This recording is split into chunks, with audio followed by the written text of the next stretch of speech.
ते असं म्हणतात की राष्ट्रवादी काँग्रेस आणि पवार काळामध्ये शिस्त राहिलेली नाही आहे आणि त्यामुळेच आम्ही हा निर्णय घेतो। भाजप मात्र शिस्तीचा पक्ष आहे, त्यामुळं त्यांचा कुठंतरी त्यामुळं त्यांचा गैरसमज माझं त्यांचं बोलणं झालेलं आहे। पहिल्यांदा त्यांचा गैरसमज झालेला दिसतोय।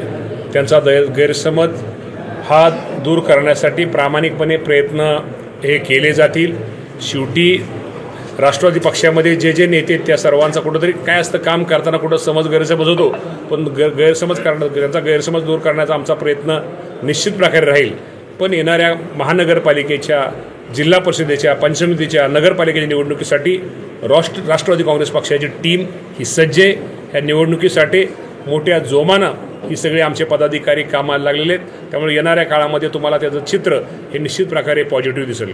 राष्ट्रवादीचे जिल्हाध्यक्ष बसलेले आहेत, त्यांच्यावरती त्यांचा आक्षेप आहे, त्यांचा संबंध आहे विरोधी पक्षाच्या नेत्याला निवडून आणण्यासाठी जे प्रयत्न करतात त्यांना जिल्हाध्यक्ष पदाची ऑफर दिली जाते, जिल्हाध्यक्ष दिलं जातं आणि प्रामाणिक कार्यकर्ता, निष्ठावंत कार्यकर्त्यांना मात्र काही दिलं जातं। आता या बाबतीमध्ये या राज्याचे नेते, देशाचे आमचे राष्ट्रीय अध्यक्ष अजितदादा पवारसाहेबच त्याचे अध्यक्ष असल्यामुळं या बाबतीमध्ये आपण तो विषय प्रश्न जर दादांना विचारला तर तो खूप बरं होईल।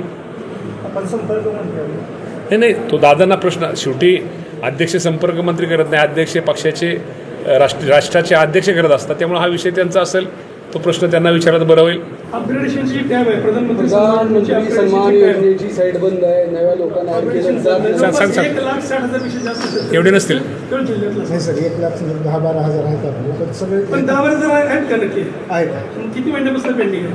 2 महिन्यापासून बंद आहे। ठीक आहे, मी सांगतो 2 महिने पेंडिंग आहे, ते पूर्ण करू आपण। ते मला लक्षात आलं, तुमच्या माध्यमातून कळलं का?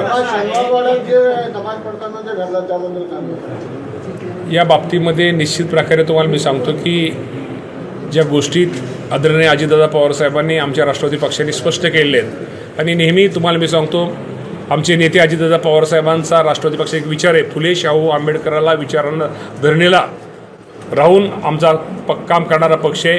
त्यामुळं निश्चित प्रकारे कुणी असू द्या, या राज्यामध्ये शेवटी आपण सगळे हिंदू असू द्या, मुस्लिम असू द्या, सगळे आपण एकत्र आहोत, आपण सगळी माणसं आहोत, आपलं सगळ्यांचं रक्त हे लाल आहे। त्यामुळे कुणी असं कुठं धर्मामध्ये, माणसामध्ये भेदभाव करू नये।